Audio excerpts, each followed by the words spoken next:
Hello everyone, thank you for coming. We're delighted this evening to have a visit from Richard and Roseanne Behrens, whom we've known for quite a long time now because Richard used to be the director of the Southampton Historical Museum and Roseanne was an employee here at the Rogers Memorial Library. So, as you might imagine, we started talking about having this particular program about St. Martin around 6 or 7 months ago, and then the hurricane happened, and we knew that whatever information and photographs the Behrens had, St. Martin would probably not look the same today, but they were very sporting, and Richard has tailored his talk to include the fact that things are different now. Anyway, Richard and Roseanne met in an art studio class in college, and they have been enjoying their family and friends ever since. And among their many enjoyments are travel, food, music, theater, reading, and sunny places, which take priority. So please welcome Richard Behrens. Thank you.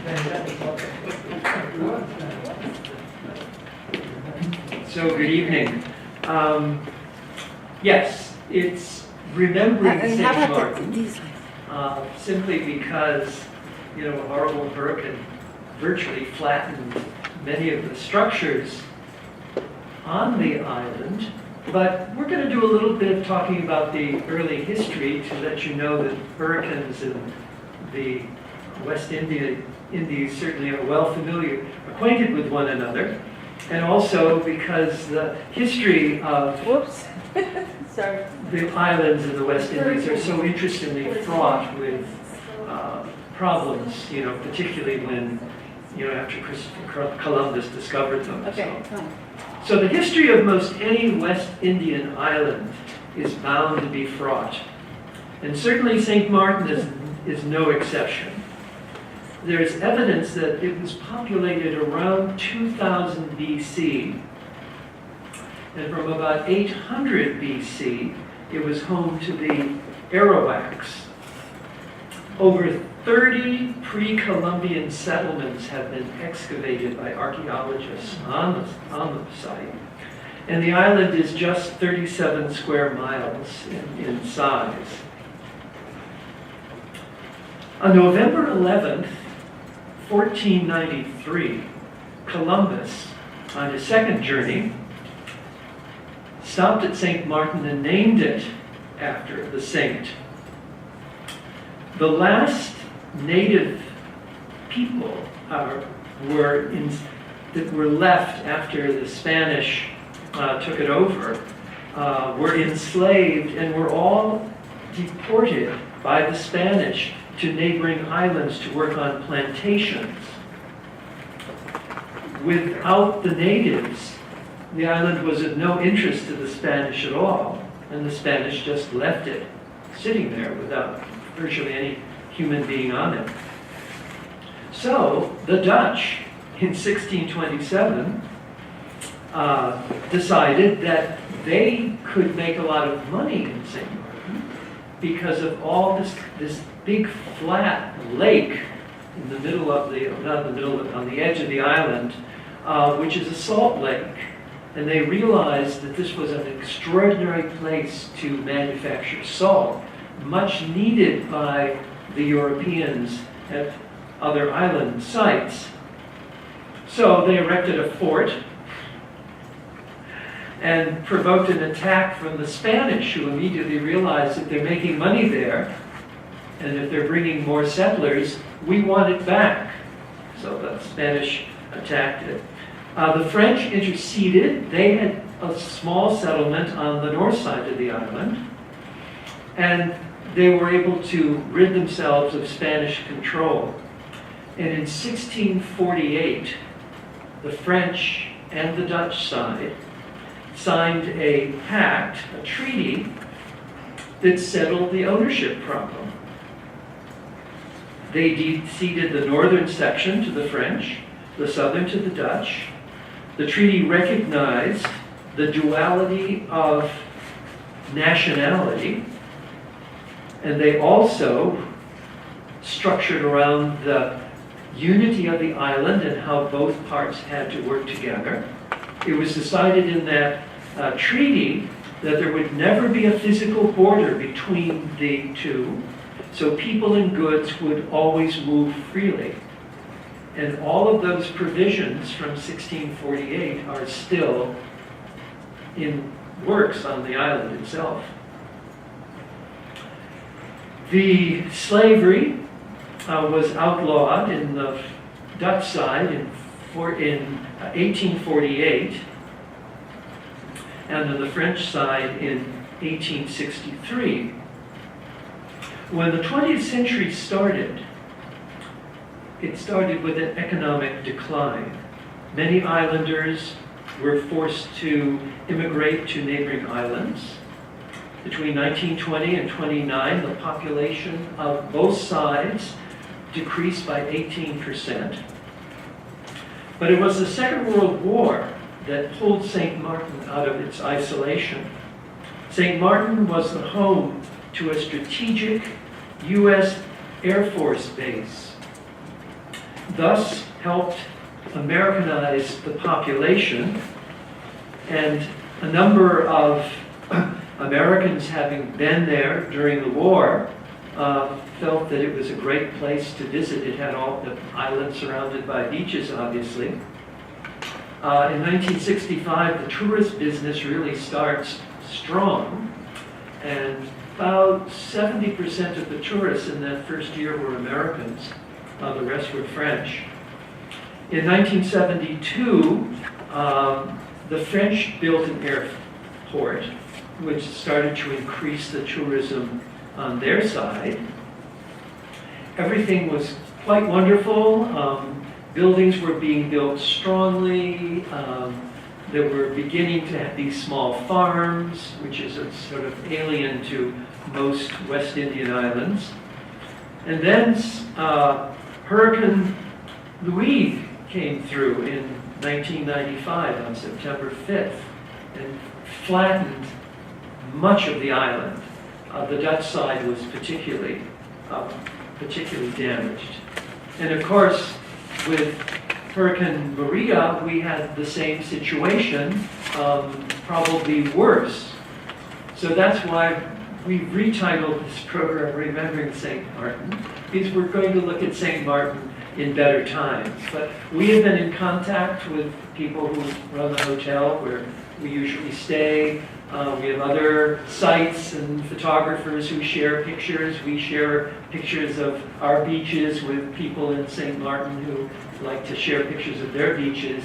And it is definitely beginning to, about 4 weeks ago, the first commercial airplane flew in with several tourists to Philipsburg on the Dutch side. And there's work. Things are working out. A lot of the hotels are keeping their employees employed by cleaning up, painting, and fixing up the hotels. And several hotels that didn't get badly damaged have opened to the public. I know the hotel we go to, which has a quite splendid restaurant, they immediately got all their help together to clean up and opened up their restaurant so they could keep their employees employed. And all of a sudden, it seems to be sort of a center. So let's take a look at St. Martin.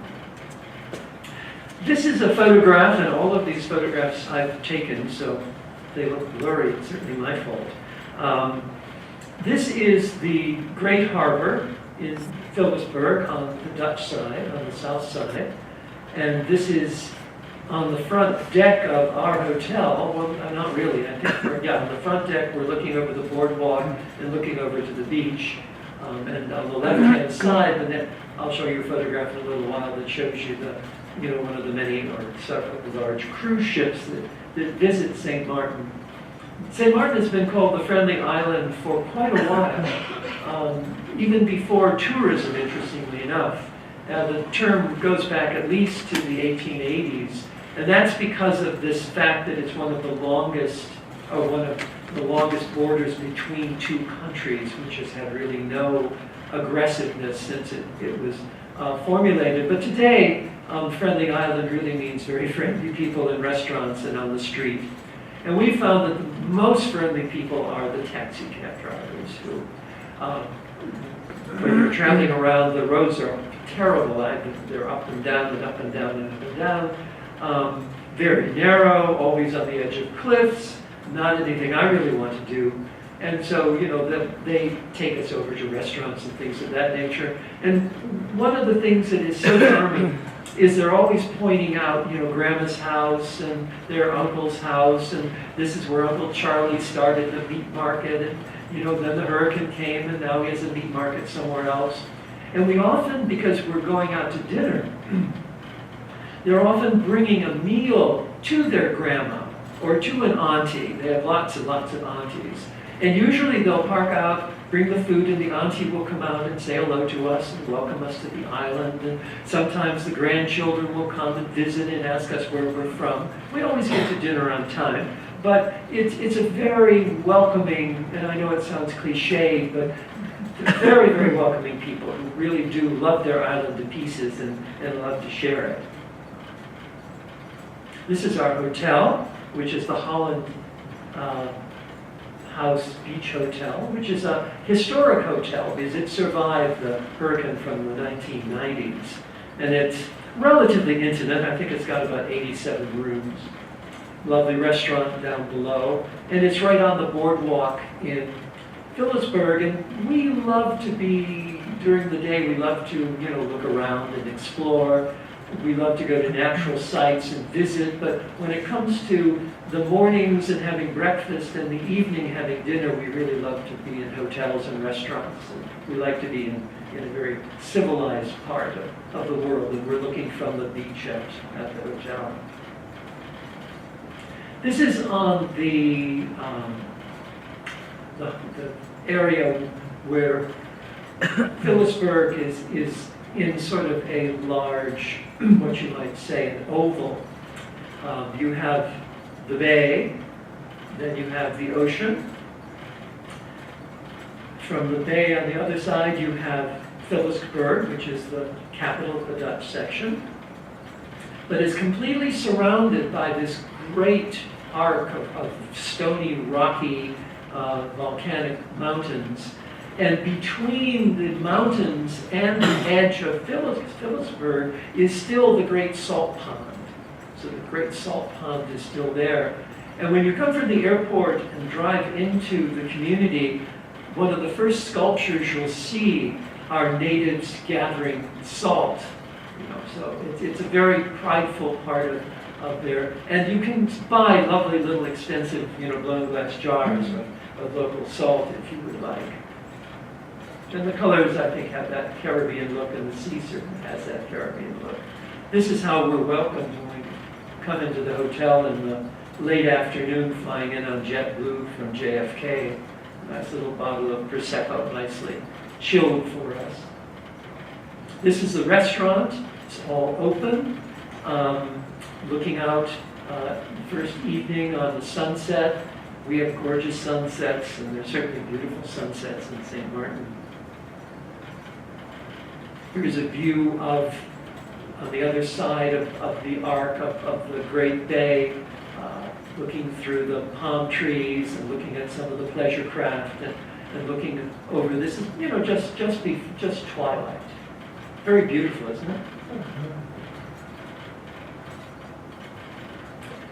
And this is something that we've just grown to like probably a little more than we should, and that's a rum punch. And we're often trying different rum punches, not 10 or 12 of them a day, but we try to get in one rum punch each day, and this is a hotel-made rum punch. And everyone has their own recipe. We went to one place where there's this bottle that they get out of the refrigerator. It's a little sort of short bottle, and that's the whatever is in there that's the magic that they have for their rum punch. This is a typical dinner, a local fish with mussels and some fresh veggies. There's a little mint mixed in with that. This is something that we would have had the first day we arrived from the States. We usually go in mid-March. Then afterwards, we love to walk on the boardwalk. There's kids skateboarding, little toddlers, crawling around, and kids on little tricycles that have little lights that go on and off. And it's a very charming place. A lot of restaurants are on the boardwalk. Not a lot of shops. The shops are on Front Street. And then if you go over beyond Front Street, there's another street called Back Street. So you have Front Street and you have Back Street. And both of those are the commercial areas. This is one of our favorite places to stop at, the gelato place. Delightful guy who makes the most incredibly delicious, often with passion fruit and other exotic fruits. He stays open till about 10 o'clock, so it's very rare that when we're in Phillipsburg, that we have a dessert at a restaurant. We usually wait and visit the gelato guy. Now, Phillipsburg is a very interesting city. It has a lot of early buildings. A lot of the small West Indian frame buildings survived the hurricane from the 1890s, and we have seen photographs, and a lot of them have survived again, much to everyone's surprise. Sometimes they're right next to a cinder block building, and there's this little ancient early 19th century wooden frame house which has survived. And this is the courthouse. And the courthouse, I think, sort of tells you the story about problems of living in the path of hurricanes. It was built in 1793 and then badly damaged in 1819, 1864, 1870, 1966, and had to be rebuilt again in 1995. But only the cupola blew off in the last hurricane. So it's not going to get quite as much work done on it. But it just, and this is a lovely pathway that goes directly from the bay into Phillipsburg proper. And I really do like the colors. I like the architecture. I love the play of textures. This is a building built about 1810, and it's called the Watkins Residence. And it's just a classic example on Front Street of colonial West Indian architecture. The porch out in front, the very, very simple posts. The long windows in the French tradition, which, close, would have originally had any number of wooden shape, probably. Some of them would have even, been made out of other natural fibers. But this roof, of course, is obviously corrugated metal, which you might find on a barn. And the lovely trim there is cut out of sheet metal. A little decorated trim that's just above the rim of the porch, whereas the railing of the porch are twigs that are put together. So, and the color, that beautiful, beautiful blue and yellow ochre and white, it's pretty stunning. Now, there are other island colors as well. So this is an island color you might get at one of the outside bars on the boardwalk with its riot of color. So, but back to tradition. This is the Methodist Church, the church of choice in a whole lot of the West Indies. It was built in 1851. And we love to walk by it on Sunday morning. We would never go inside because there are people standing in the aisles because there's so many people going to church at this little church.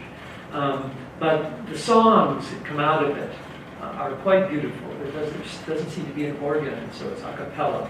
And the very traditional Methodist hymns are a great pleasure. There's a Catholic church in the community also, which is extremely popular. And it's made out of stone and is 3 times the size, but also was built in the 1940s. Here's another West Indian house on Front Street. Old two-story with a second-story balcony. First floor here was a shop, and still is a shop. And this was built about 1820. And then there's things like the Yoda guy, a museum devoted to Star Wars. And there's a very strange creature that you can barely see above the front door. It looks more like it's a vacuum cleaner hose, but it is animated. It sort of moves in a way to lure tourists in to see pictures of Star Wars. And sometimes, somehow, you know, the funkiness seems to fit right in with the West Indian architecture. This is the one-way street. Front Street is one way, very narrow. Brick sidewalks. And anyone driving, certainly, you can't get a very big truck. The driving is almost impossible in these little tiny, thin streets with tons of people walking around. Here's one of the most famous and long-standing, and this building was not badly damaged, I understand, in the hurricane. The Escargot, which has been around for 30 years. It was the first French restaurant to, you know, sort of be established here. And it's extremely wild-looking. It's in an 18th century house, West Indian house, and you can see the fancy trim and just wild decorations all over it, pictures of you know, snails in different costumes and doing different things. Here's a side wall, which is all decorated. Notice all of the pictures from the Toulouse-Lautrec posters, which are on the shutters, and that wild color of the almost purple of the little grills.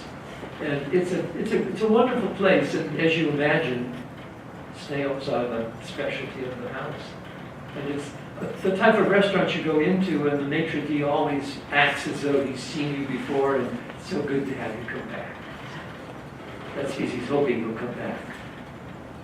And then here's a little modern building, which is made out of cinder block, which has been decorated on the front to look like stone, and then painted a very bright sort of pinky purple. And this is Matisse pastry shop. And it's croissants and other things, and a lot of things that have pineapple and coconut fillings, which one probably wouldn't find in every French bakery. This building is interesting. It was built in 1905. It's always nice when they put the date on the outside of it, even though historians tell us that it was definitely built in 1904. And this is the oldest surviving hotel in Phillipsburg. It's still standing. It was not badly damaged during the storm. And the name of it, if you can see the name there, that is a word for resting place in Indonesian. And it's called the Royal Guest House. And it wasn't the Royal Guest House until Queen Juliana of Netherlands stayed there, and then it got to be the Royal Guest House. But it's a wonderful place to eat.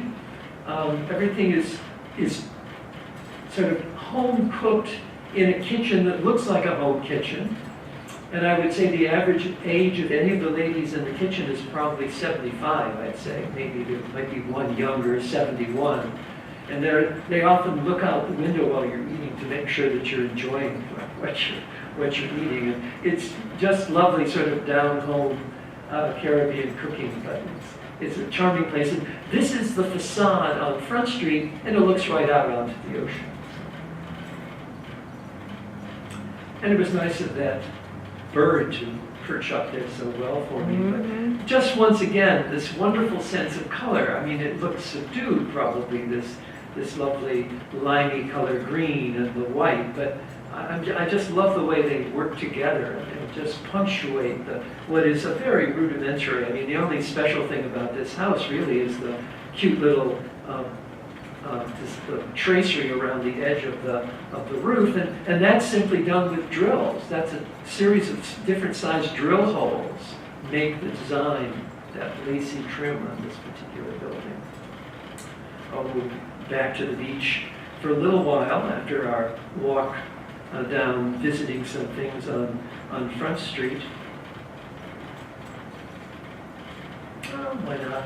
Another, get us through the day, right?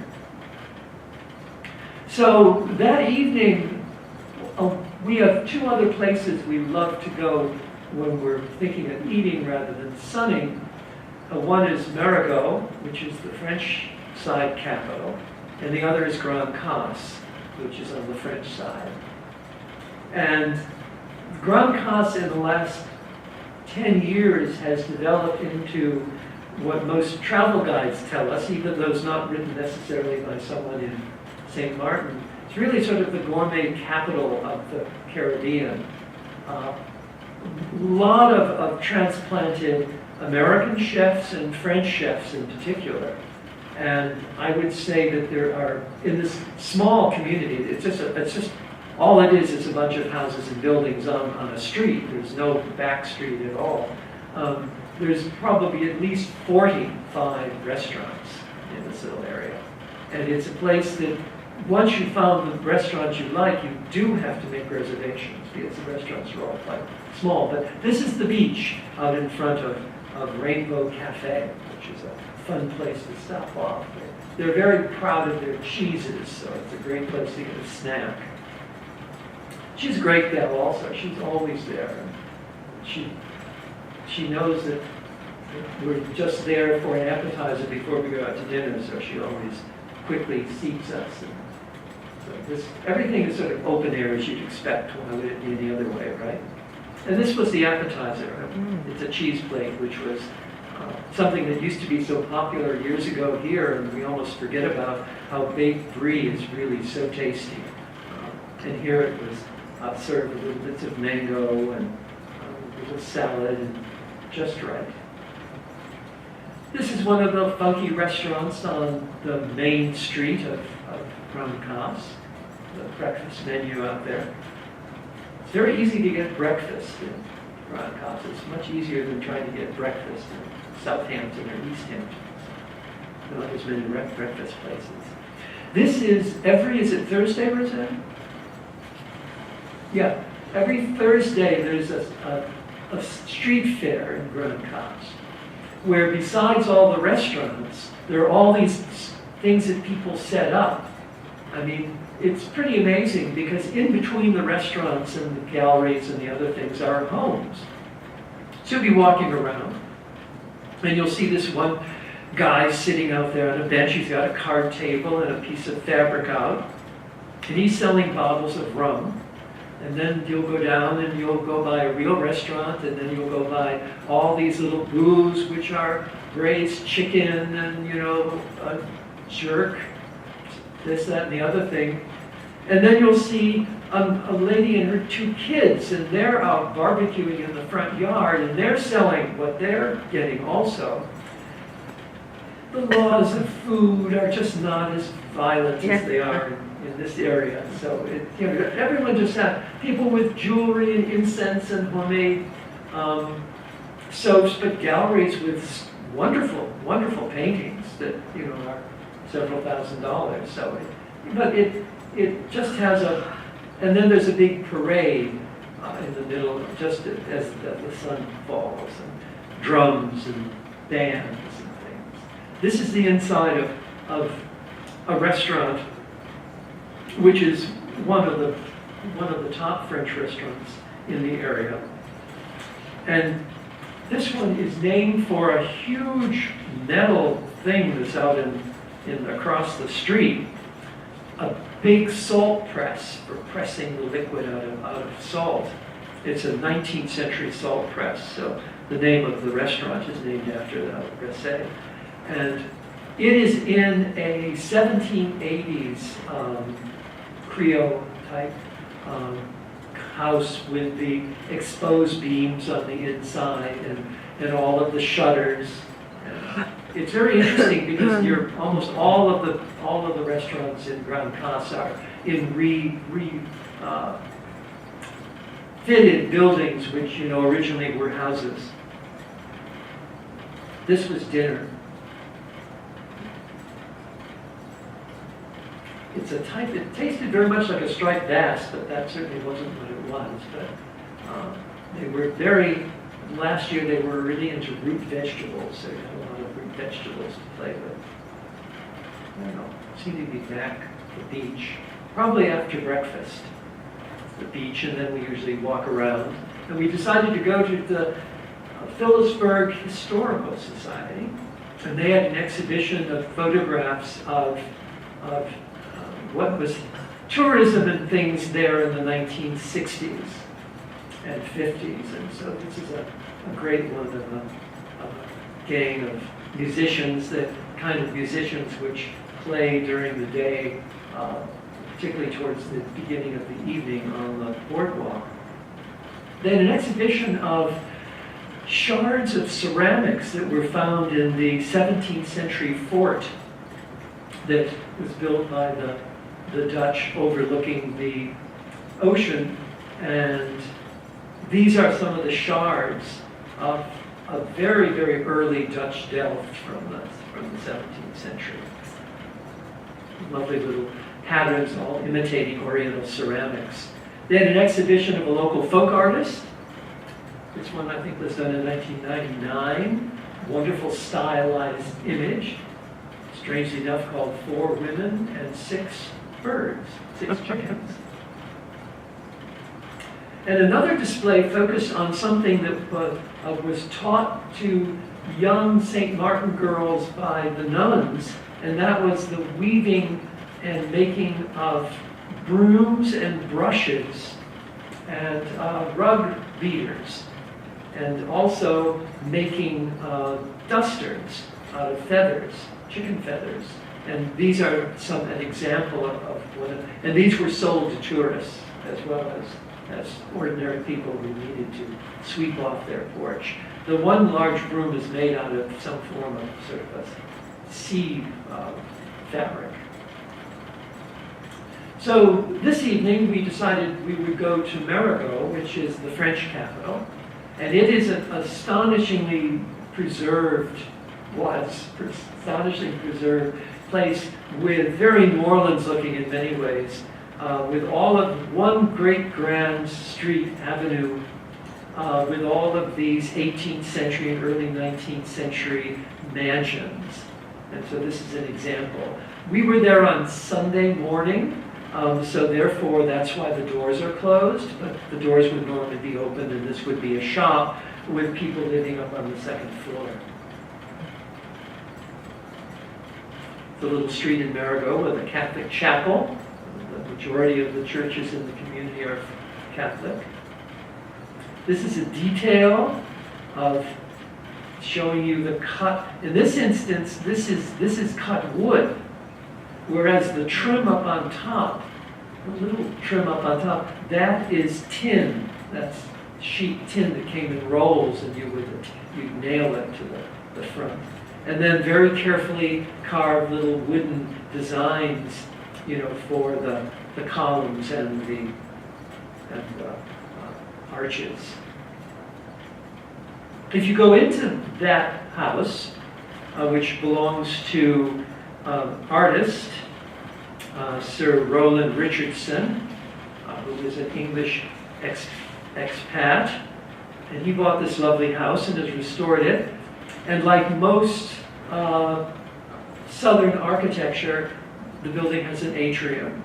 It has a courtyard. And so you walk through a lovely living room, and then you walk out to the courtyard, and then the kitchens and things are surrounding, and then there's a back wall. And this shows you the wonderful plants and things he paints very impressionistic scenes of island flowers and landscapes, and you might get a sense of his color by the pink that he painted his wicker chair. Here we are looking out the window at the balcony across the street, and there you can see the decorative trim for the porch, the bright salmon color of the shingles, and then the sort of gray-green for the shutters. a French cemetery, which we walked to on our way to dinner.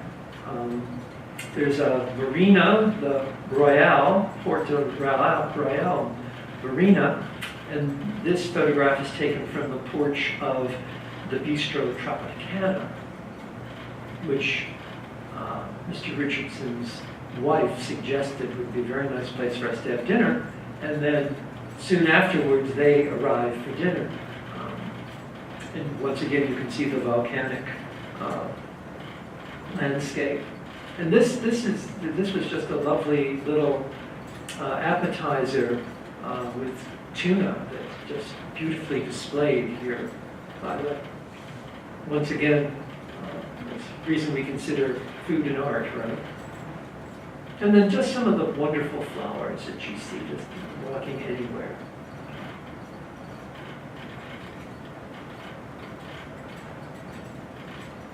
Get ready to get some dates.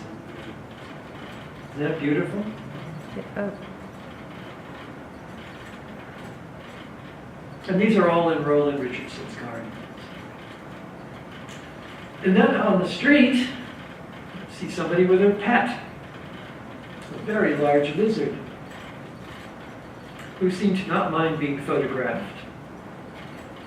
Nor did the lady who had the lizard mind being photographed. And there's a lot of street art, a lot of folk art, like a dancing pineapple that was painted. Who knows how long that would stay up anyway. So bars have some pretty entertaining painting. This one doesn't really seem particularly welcoming. And I love Robbie's Lottery Shop. This is on Back Street in Phillipsburg. And he seems to sell quite a lot of things. He sells coconuts and lottery tickets. But I like the fact that the building is sort of half and half. One part is yellow, one part is green. And it looks to me like he paid someone to do the Robbie's Lottery. But he decided to do the coconut thing all by himself. He decided not to pay anyone for that. And when you walk by in the evening, it's all closed up. I mean, the whole thing is probably 15 feet by 8 feet or something. And you could just get a nice fresh coconut there, or coconut milk, or whatever you might be looking for. On the beach, there's some pretty sophisticated people making sculptures. It's a little hard to tell exactly where we are in this sand sculpture because it looks very northern with its pine trees. The kid who was doing it had a sort of Scandinavian sounded sort of Swedish. Bar stools made out of 2x4s. Very, very primitive construction. This is an outside bazaar in an alley. A lot of the alleys in both of the cities, the big cities, the capitals, have daily sales like this. The odd and interesting thing is that mostly everything is exactly identical from booth to booth. There are not very many things made on St. Martin. So you just sort of figure out what hat you want, and then you look at the 28 booths that have hats, and you buy the one that's 25 cents less than the one you saw before. So they obviously do not collude when it comes to pricing things. This is just so bizarre. It was in a window, a shop window. I'm not even sure if those cats are part of these sneakers, if it's something you buy for your ankle, but anyway. You just never know what you can find.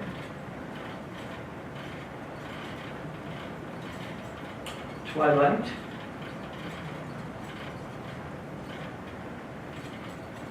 This is another local restaurant in Phillipsburg, which is called the Greenhouse, which does a jerk chicken salad that is just so incredibly good. And its oddity is that if you get there before 6, it's called happy hour. And if you buy one drink, you get the other drink. But you get them at the same time. And you can't really you can't get one drink and another. You've got to get the same drink. So you always hope that whoever you're with likes what you're going to be drinking, because otherwise you have two of the same. It's just crazy. I asked them why they did that, and they said, we've always done it. Another rum punch and another outdoor eatery on the boardwalk. And let's look at the candy store. I mean, it's just such a riot of, and it's marvelous because it has candy store on the top of the roof. So if you fly in, I guess you can see where the candy store is, but I'm not sure how valid it is. But just look at the front window, and then there's this wonderful art place there, with a little place to sit. It says free Wi-Fi, buy candy, candy store 2 or 3 times, and so you might wonder if it, and they must have water, and they obviously sell anything, but it's just such a wonderful place. And here's the garbage pail. They painted to look sort of like an ice cream cone, suggesting that you might bite the top of the thing. And then here's the front window showing you that you can get Skittles and Jolly Rancher. Now, I've never even heard of Jolly Rancher before. Must be a fabulous candy. And right next door, you can go up to, there's another little shop in an apartment, and you can see that, they just carry it even further, why you'd have to put Wi-Fi going up to the apartment, and then you can see that there's a photograph of gumdrops, and then you can see that at nighttime on the left-hand side, upper left, you see that there's colored Christmas lights also. So it is a center of candy culture. And this wonderful little building, which I sort of have called the Leaning Shack of Phillipsburg, is just, it just looks like 2 new things have been built on either side, and they touch one another, and the building can't quite collapse because it's being held up because it's sandwiched between the walls of the building. So, pretty wild. The boardwalk. Lots of textures, lots of things to look at. These are the beach chairs, which are all set up to be used the next morning, and they just stack them like this, and it makes a great rhythmic, almost looks like a piece of op art. In Grand Cas, as many tourist areas, have fun with deciding how far you are from Paris, how far you are from Tokyo or New York. And you see very close to New York compared to Tokyo. And this is in the front yard of the little restaurant. And then here's more of this sense of vibrant color that just seems to be part of living in an area that has a turquoise sea and a bright blue sky. So purple and peach and white. It's a detail of a place that sells tickets so you can take the ferry to St. Bart's. So it may be more subdued because it's St. Bart's. Same building, but changing the trim color. And then this building, which was built about 1895, just shows a much more intense lime green. And then so typical, particularly of New Orleans, you get the cast iron grills there for the porch. And then here, the trim is not, a roll of pressed tin, but it's all very carefully sawn and drilled. This is a school which is very old. The school was opened by the Lutherans in 1819. It's now a public school. And this building was built in 1819, and then there are lots of other buildings. It's now sort of a campus, and it's on Front Street. And sometimes the muralists, arrive and do something more than just rely on, picking out different parts of the building in color. So here you can see a shark, which is sort of entertaining because it's a swimsuit store. You think that maybe a shark would not be a good way to sell a swimsuit. He looks more like he's tickling whatever he's next to. And more of this, the art historians call filling a vacant space. They use the word coravacque. And certainly it's something that is all over, but here you can't have just one flag, you have to have all these flags at the Welcome Restaurant, which is what it's called. No one really knows, I think, what the name of it is. But this is looking through a window. The window itself is decorated with critters, and the front of the window is painted, the back of the window is painted, and guava berry, which is one of the native spirits, in the sense of drinking spirits. That's a sign that says, "What's Christmas without guava berry?" Guava berries is a very sweet, heavy liqueur. And these are not sweet or heavy. This is dessert. I don't know if you can see that the chocolate is in the form of a little bird with a large head. This is the way they do chocolate mousse on top of a mocha bar. Very non-caloric, certainly. A caramel souffle from a restaurant called Cottage in Grand Cas. It is designed to share. And this is a Caribbean take on profiteroles. Raspberry, dash of raspberry.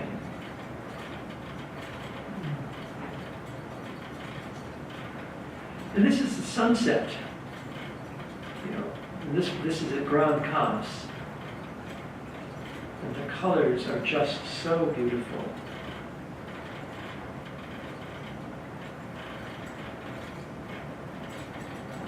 And this is just looking out at the boardwalk as we say goodnight to our visit to St. Martin. Thank you. Thank you. Richard, could you tell us how you travel and what airlines and... Well, we travel cheap. In reality, as far as I can see, the airplane you could use, the airport is open. The airport to you, the airlines we like to go with is JetBlue.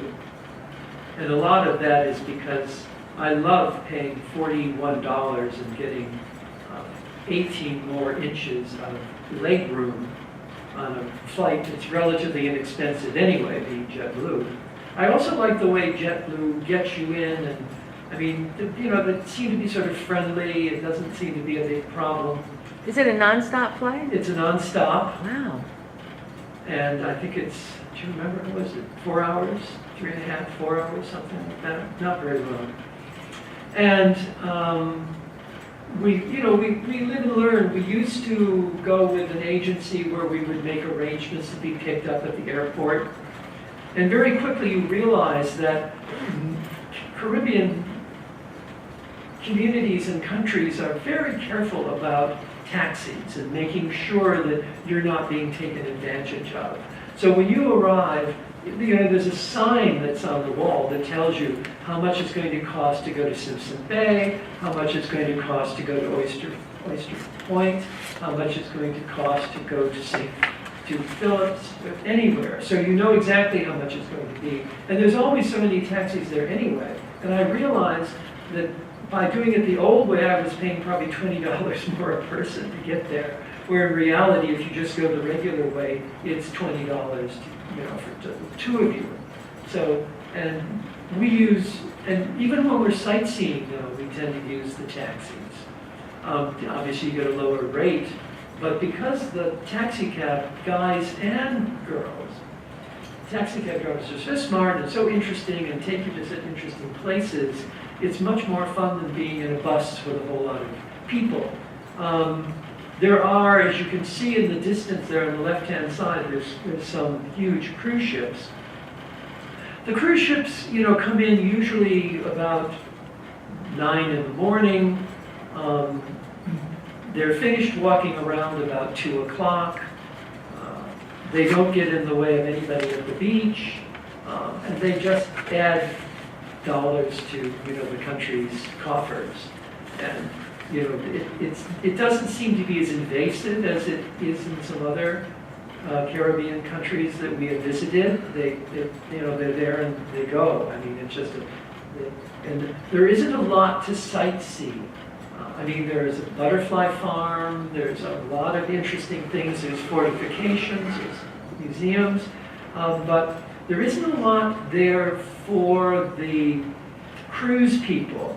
The cruise people, if anything, really just want to get out and rent a space to sit up, to be on a real beach, or they'll rent a taxi to go and snorkel for 3 hours or something. This is not really something you can do, on board. So that tends to be what the tourists most likely do. What are the good months? Well, we always go in March, but that's geared to us. We think by early March we had enough of winter. So it's really nice to go and get warm again and then come back. And, it's always a cultural shock. It's a cultural shock to get off the plane and you have this warm air. The average, there's 10 degrees difference between, the morning and it's certainly if you're there and we've been there in March and we've also been there in early February, it's never clammy. It's never, the humidity is just right. It's lovely and warm. It's never too warm. If there's a shower, somehow they've made arrangements for the shower to be in the evening, and it just comes and goes, and it's fine. So I don't know anything about January, but I would assume it's probably about the same. But what's the usual high temperature? I think it's 81, and it's usually 72 is the low. So That's good. It's just that way all the time. And if you check the weather on any of the websites, you'll see that it doesn't rain very often. It's not the rainy season, so it's very rare. And if it's rain, it's usually a shower. So any questions at all? Yeah. Is there any real difference between the French side and... Oh, yeah, I think there is. The French side is not as developed. Marigot is probably larger than Phillipsburg. Marigot is not prosperous looking, which is probably why it has so many historic buildings still in it. The areas down by the water where the marina is are very nice. They have some very nice stores, but it's very low key. I would say there's no question that, and I tend to think that the food is better. It's more creative. We tend to eat more island food in Phillipsburg, and we tend to end up having something more exotic. One of the things that does come from the sea are lobsters. And the lobsters are huge and they're speckled. And they look like giant creatures, really. And the lobsters are very, very sweet. And they do have certainly a different flavor. And that's something that you find more on the south side. And it's interesting, when we were going one day to one of the restaurants, we were following someone and he had 2 pails. And the pails were filled with lobsters. And he walked right in front of us into the restaurant. So in other words, they are interested in fresh food, and they are working, particularly on the Dutch and French side, both are working to get more agriculture, to bring agriculture back. So many of the islands have virtually no agriculture at all. So there is some tillable soil. Yeah, there is some flatlands, no question. Yeah. And when we first went, you never saw a farmer's stand on the road. Now you see farmers' stands on the road, and it's just been a short while. So they're very much getting into trying. They'll never be self-sufficient ever, but to get more vegetables grown natively, and the government is subsidizing that to make that happen. And what about the language between the two different Well, sections? everybody, money is a language also. Everybody takes the dollar. I mean, there is the euro also, but very rarely does anyone use any of the Caribbean regular coinage. And there's no question that there is everyone speaks English. Yeah. And they've been, part of that Americanization with during the Second World War. And, you will still get French spoken on the French side. And it's always interesting because we always ask the taxi cab drivers where they're from. And usually the ones on the French side work on the Dutch side, and the ones on the Dutch side work on the French side. So, and they've never been able to make any sense that I could make sense of it. So therefore, I'm not exactly sure. Yeah, I would say that it's all sort of laid back, but I would say that the French side's even more laid back, wouldn't you? Yeah. There's many of the restaurants that shows seeing French. Yes. Were they? The two, The escargot, for example. yes, but the Phillipsburg, the first fish dish I showed you was from the hotel restaurant, so. I mean, they decorate things beautifully, but there still will be island spices and things that you'll get on the Dutch side that you won't necessarily get in the fancy French restaurants. But if you go on Thursday, you have all of the moms and the grandmas and grandpas cooking and, serving things on picnic tables in their front lawn. That's when you get as authentic, St. Martin food as you can find. So do you know what happened to the local people? Well, all I know is that all of the hotels and most of the restaurants have all banded together to keep their workers alive. I know that some of them have been renting rooms in hotel or giving rooms in their hotels that are being restored now because the workers have lost their houses. And they've banded together like at the hotel we go to. They have kept everybody on payroll, and everyone is helping paint, sand, clean, set up, and that's why they were the first hotel to open up their restaurant after the storm. And a number of others have been doing that. So there's definitely, and also, as you'd expect, there's all these websites, there's nonprofit agencies, there's church agencies on the island that are collecting funds and, trying to, as well as the government. You've got the Dutch government has sent people over, the French government has. Will you go again this March?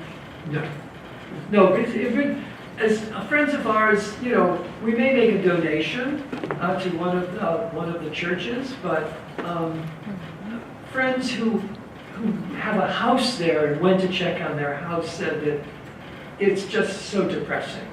It's so sad, because almost all the restaurants on the street in Grand Cas, almost all the buildings on the water side collapsed into the water. Yeah, so I mean, it really is sad. I mean, everybody's working together, but it's sad. Well, Any other questions at all? No, but this is great. thank you, Richard. I have to